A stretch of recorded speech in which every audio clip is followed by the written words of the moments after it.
Histoire universelle du Royaume Congo.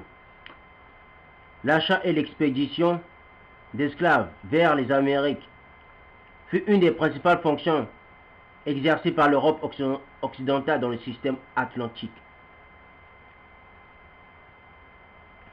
C'était là une tâche très contraignante qui exigeait de solides aptitudes au négoce, des mécanismes financiers très complexes, des techniques de construction navale perfectionnées et la production de nouvelles catégories de marchandises pour répondre à la demande des régions productrices d'esclaves en Afrique tropicale.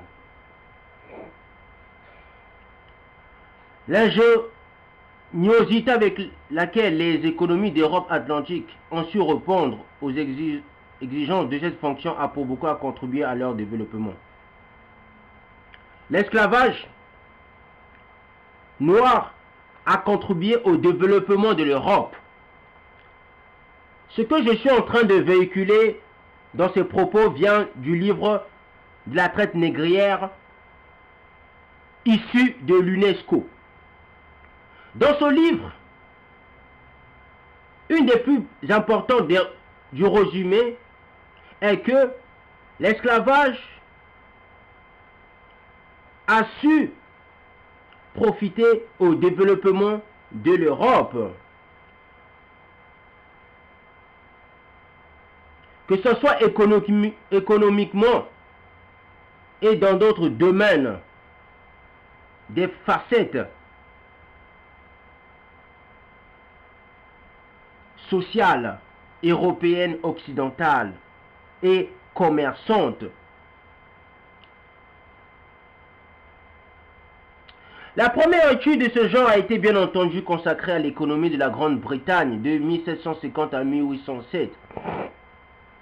Elle montre que pendant la soixantaine d'années où la Grande-Bretagne a exercé sa suprématie sur l'achat et le transport d'esclaves vers les Amériques, les exigences particulières de cette activité ont eu un effet stimulant pour le trésor, l'essor de certaines régions de Grande-Bretagne et des secteurs clés de l'économie britannique. Les marchands d'esclaves prenant constamment des risques considérables, leurs besoins réguliers et croissants d'être couverts par une assurance contribua beaucoup au développement de l'assurance maritime en Grande-Bretagne. Le commerce des esclaves impliquait aussi l'octroi de crédits à différents stades, d'une part aux marchands d'esclaves sur les côtes africaines, et d'autre part et surtout aux employeurs de main-d'œuvre servile aux Amériques. En outre, il s'écoulait un long délai entre le moment où un négociant anglais investissait en marchandises et en transport et celui où les esclaves étaient enfin vendus aux Amériques.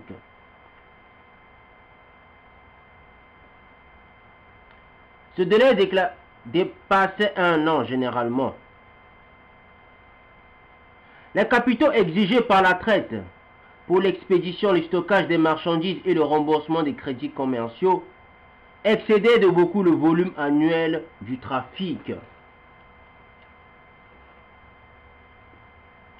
Plutôt que d'engloutir toute leur fortune de ce commerce, les marchands d'esclaves préféraient toujours obtenir un crédit sous diverses formes.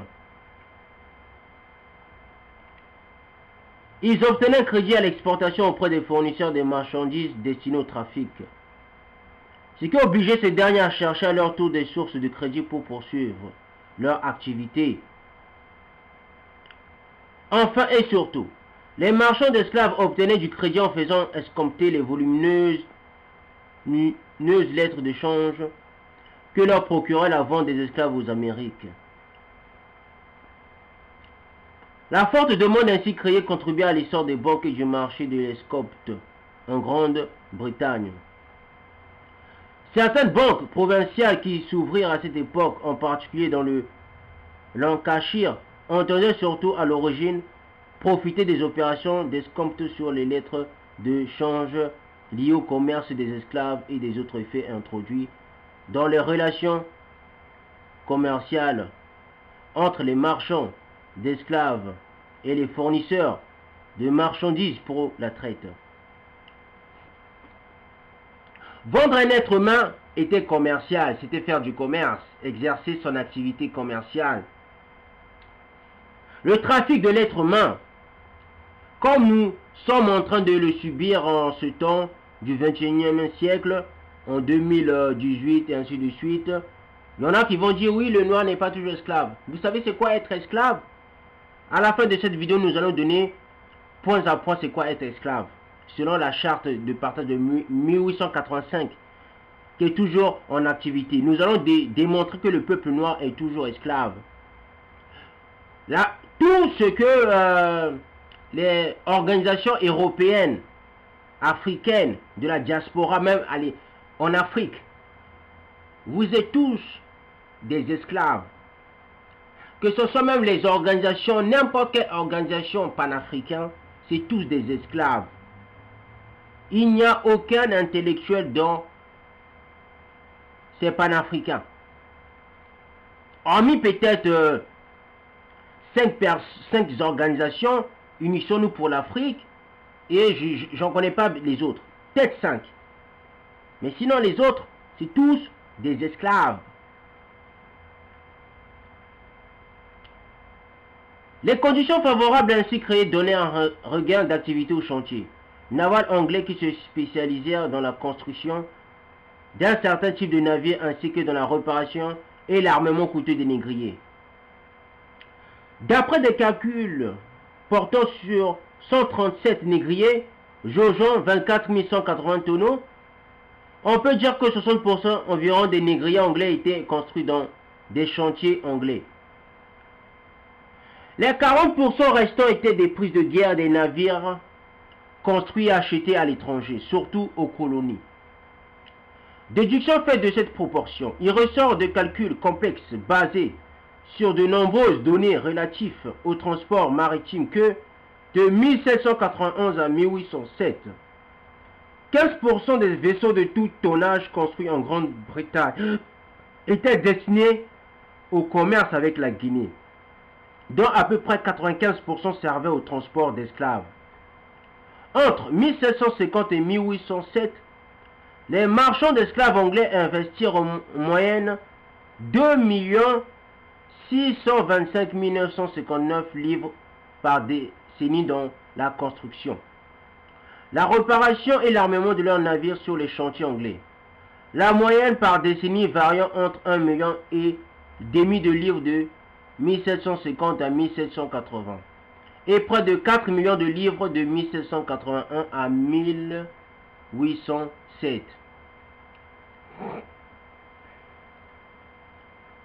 La nécessité de se procurer des matières premières pour que les chantiers navals puissent mener à bien leur activité, ainsi stimuler de profondes répercussions sur d'autres industries, en particulier sur le commerce des métaux et la métallurgie, et par conséquent sur l'exploitation des minéraux de métal et du charbon, ainsi que sur leur transport.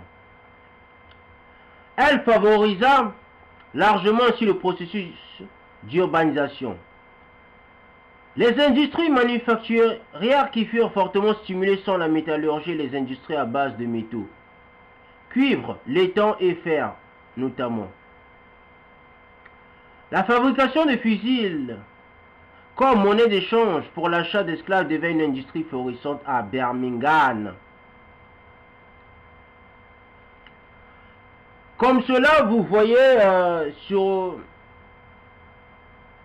l'actualité présente au moment opportun où le peuple noir en général est en train de subir une affreuse introduction de pillage, de guerre, de tous les mots nous pouvons élucider et décrire ici bas sur terre. Elle est toujours basée sur des guerres et alliées à des fusils. L'industrie des armes a commencé à fleurir à partir de l'esclavage. Comme vous savez bien, ou bien pour les ignorants, à base des ignorants, des personnes qui ne se posent pas des questions concernant pourquoi le noir n'arrive pas à avancer, pourquoi en général le bantou et l'être humain noir est dans une impasse où il n'y a pas d'issue. Ce qui a été fait au temps de l'esclavage, cet esclavage du début est la même chose que nous pouvons affirmer à l'heure actuelle. Le noir est toujours esclave, mais d'une manière cachée, établie par la ruse et par une autre forme d'esclavage. Bateau, guerre ethnique au Cameroun, au Tchad, au Côte d'Ivoire, au Congo-Brazza, ainsi de suite. Manque d'identité, perte d'identité. Une femme d'Afrique du Sud ne reconnaît plus sa sœur du Congo-Brazzaville, de la RDC, de l'Angola, du Centrafrique. Une perte de mémoire historique du passé, c'est aussi de l'esclavage. Notamment,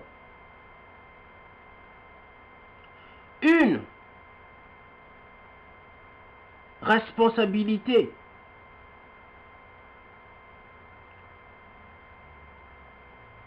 que le noir ne peut pas restaurer est le respect de la vérité. Quand un peuple n'arrive pas à connaître le bout de l'issue du chemin, et qu'il est en perte de repères. Il est en perte de repères. Quand une personne est en perte de repères, c'est une personne qui n'est pas consciente de son histoire.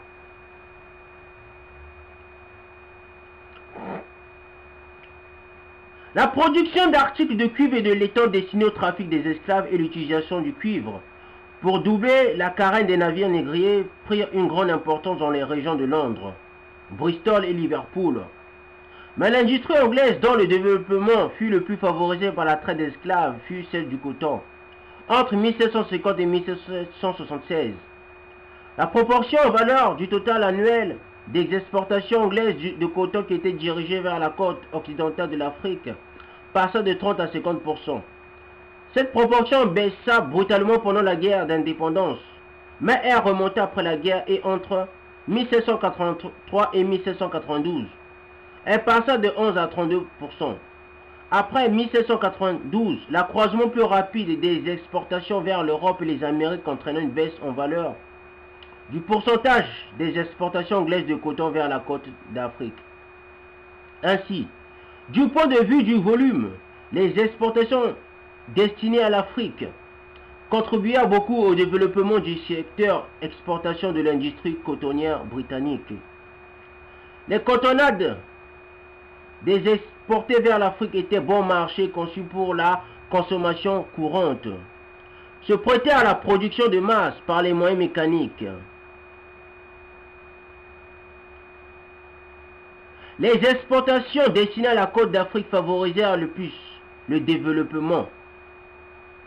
C'est en exposant l'industrie cotonnière britannique à la concurrence que les exportations destinées à l'Afrique favorisèrent le plus son développement. Au départ, cette industrie bénéficia d'un marché intérieur protégé. La vente des cotonnades des Indes pour la consommation intérieure ayant été interdite en Grande-Bretagne au début du 15e, 18e siècle. Le chiffre des ventes en Europe demeura faible, même après 1776. La réaction de cette industrie devant une telle concurrence fit beaucoup pour la rendre compétitive à partir de la fin du XVIIIe siècle. Ainsi, les besoins créés par l'achat et le transport d'esclaves vers les Amériques favorisèrent beaucoup le développement de l'économie anglaise au XVIIIe siècle. Il n'existe pas d'études analogues sur les autres pays d'Europe qui, dans le système atlantique, jouent le même rôle. Mais les études circonscrites de Simone Berbin, Gaston Martin, Pierre Boulle montrent, du moins ce qui concerne Nantes, Rouen et Montpellier, que la demande de produits bon marché exigée par les marchands d'esclaves a stimulé la croissance de la grande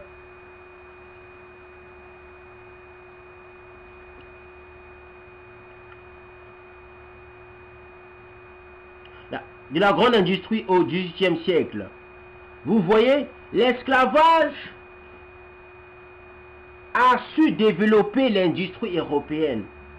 S'il n'y avait pas d'esclaves, s'il n'y avait pas d'esclavage aussi, il n'y aurait jamais eu de développement en Europe occidentale, que ce soit dans l'industrie. L'économie européenne, elle a toujours été basée sur l'esclavage. Tant que l'esclavage du peuple noir sera toujours en vigueur, mais d'une autre manière, d'une autre forme,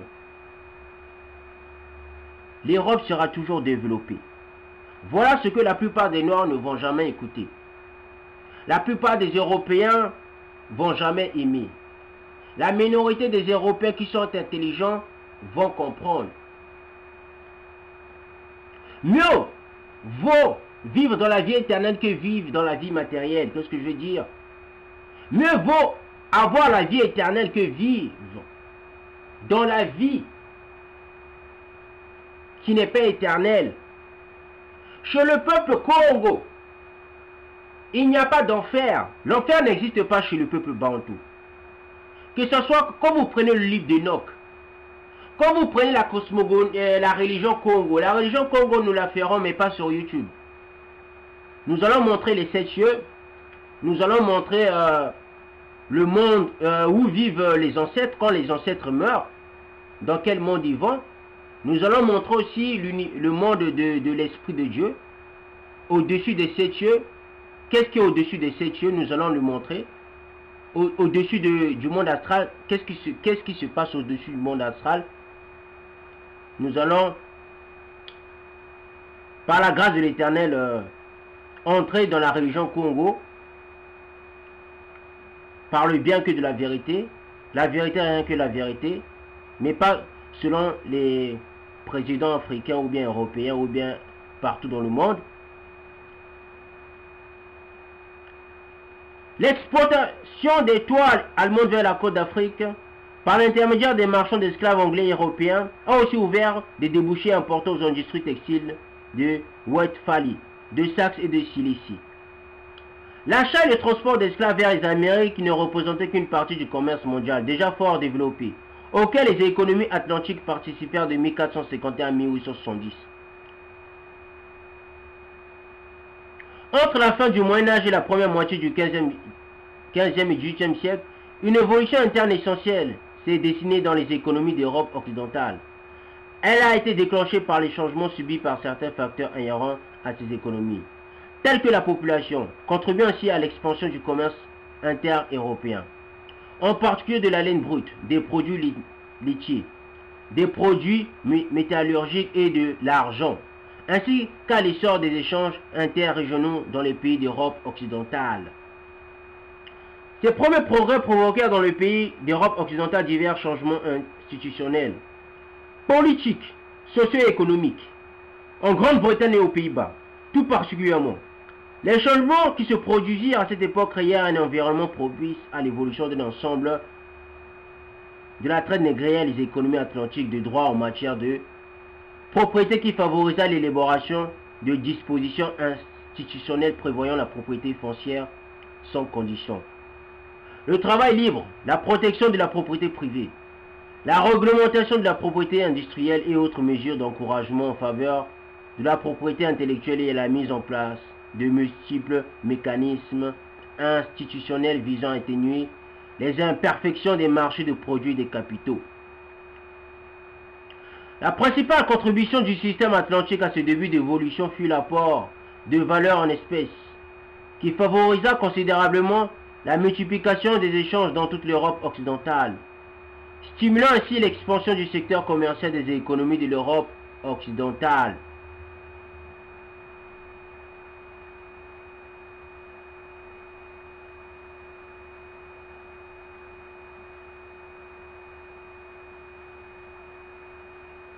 C'est une chose de considérer que ce début d'évolution interne a permis aux économies d'Europe occidentale de réagir aux stimuli extérieurs déclenchés par la croissance du système atlantique. Mais c'est tout autre chose d'affirmer qu'à partir de là, les mécanismes institutionnels mis en place en Europe occidentale entre le 15e et 18e siècle ainsi que le profond bouleversement des structures appelées révolution industrielle, qui se produisit en Grande-Bretagne à cette époque était inévitable.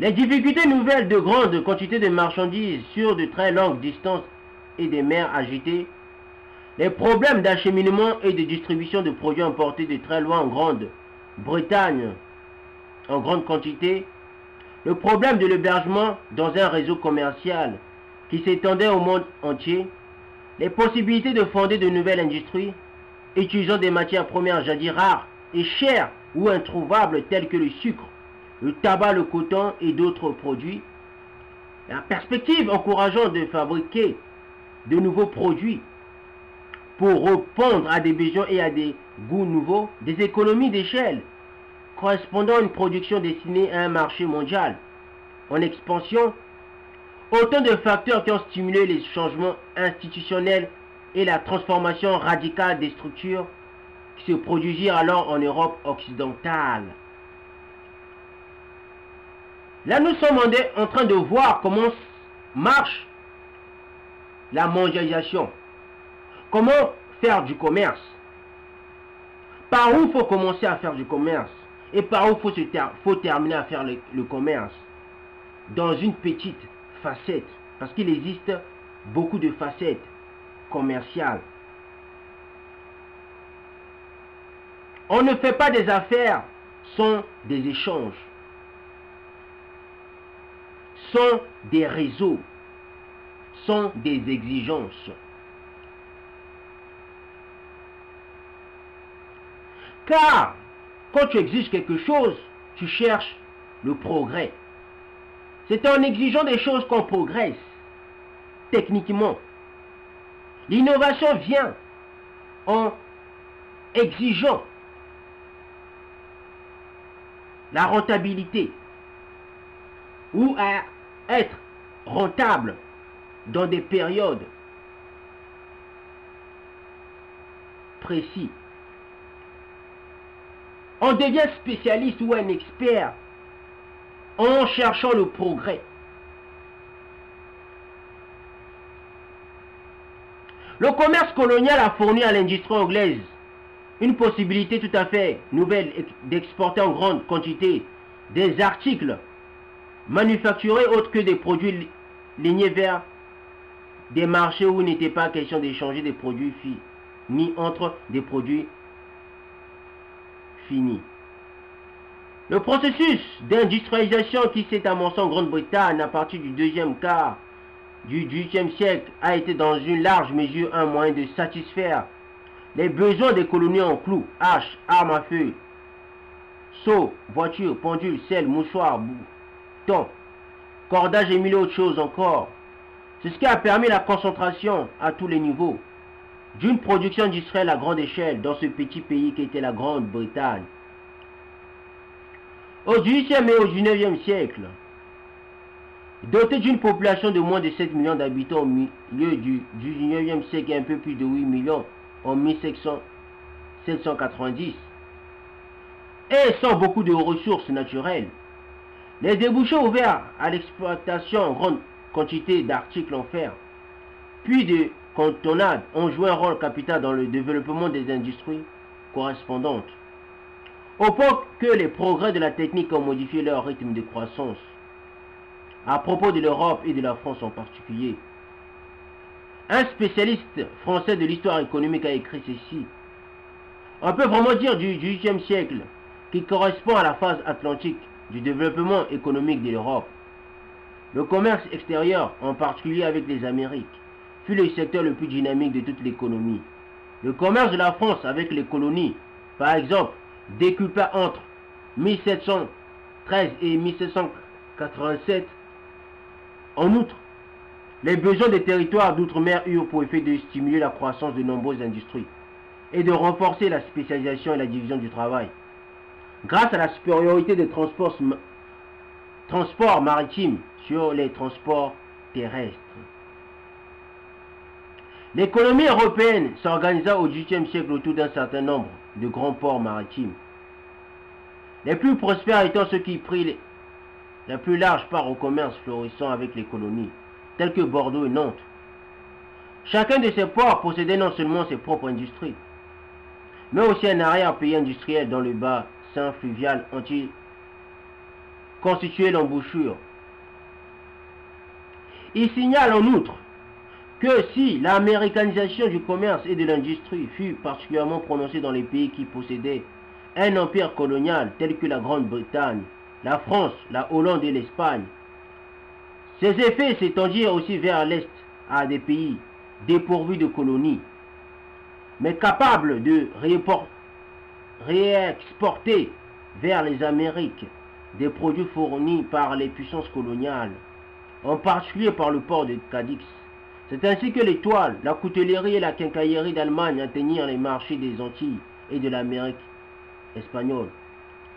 En ce qui concerne l'Amérique du Nord à l'époque coloniale, il a été prouvé que dans toute la production, la part destinée au marché d'outre-mer était relativement importante au début du XVIIIe siècle, de l'ordre d'un cinquième environ, et que, bien qu'ayant baissé au cours du siècle, elle a été continuée à représenter une proportion très sensible de la production globale, soit environ un sixième entre 1768 et 1777.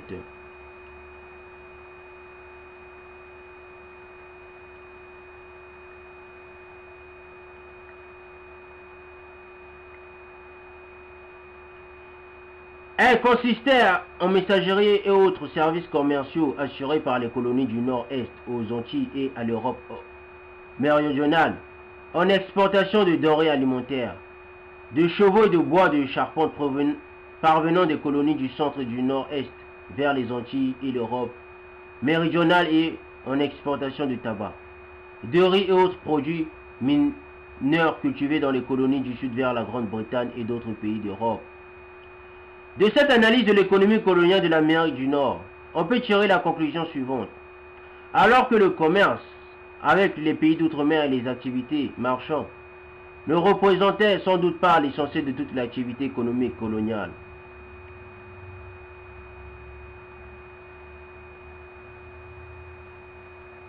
le marché a eu pour effet important d'améliorer la répartition des ressources. Nous sommes convaincus que si l'agriculture de subsistance constituait une solide base de revenus pour les colons et correspondait à une part substantielle du revenu moyen par habitant. En revanche, les revenus ont augmenté et les conditions de vie se sont améliorées, grâce surtout au commerce extérieur et aux autres activités marchandes. Non seulement c'est principalement aux activités marchandes que l'on doit l'accroissement de la productivité, mais les forces du marché ont déterminé le système de peuplement et de production. Ce système a évolué lentement et irrégulièrement, gagnant l'intérieur depuis les voies fluviales et les centres de distribution situés sur le littoral atlantique. En ce qui concerne la période comprise entre 1790 et 1860, le professeur Dessénor a démontré que l'exportation de coton brut en provenance des États du Sud fut le facteur clé de la croissance et du développement de l'économie des États-Unis. Comme ces États consacraient toutes leurs ressources à la production du coton brut pour l'exportation, ils devaient acheter leurs denrées alimentaires aux producteurs des États de l'Ouest. Ce qui a favorisé le peuplement de l'Ouest et sa spécialisation dans la production alimentaire. Par ailleurs, le Sud était tributaire des États du Nord-Est pour ce qui était des transports, de la finance et des divers services commerciaux. Les revenus tirés de la production de coton pour l'exportation et investis dans l'achat des denrées alimentaires à l'Ouest et dans les services fournis par le Nord-Est ont contribué à l'essor des industries de substitution dans le Nord-Est. C'est ainsi que le Nord-Est est passé progressivement de l'exportation du coton du Sud et de la vente au Sud et à l'Ouest de produits manufacturés importés de l'étranger, à la production sur place de ces mêmes produits tant pour les consommateurs du Sud et de l'Ouest que pour ses propres besoins. Alimentant en partie les nouvelles industries avec le coton du Sud. C'est cette spécialisation régionale reposant l'origine sur la production dans le Sud de coton destiné à l'exportation qui rendit rentable l'implantation de grandes industries aux États-Unis entre 1790 et 1860. Et pour finir, si l'on ajoute cette plus grande efficacité des esclaves par rapport à la main-d'œuvre libre au salaire bien plus important qu'il eût fallu payer faute d'esclaves, on comprendra aisément à quel point les prix de revient auraient été élevés même dans les régions où il était possible d'embaucher une main-d'œuvre d'appoint à gage ou sous contrat, ainsi que l'a montré Ralph Davis. L'énorme accroissement de la consommation européenne de produits importés des Amériques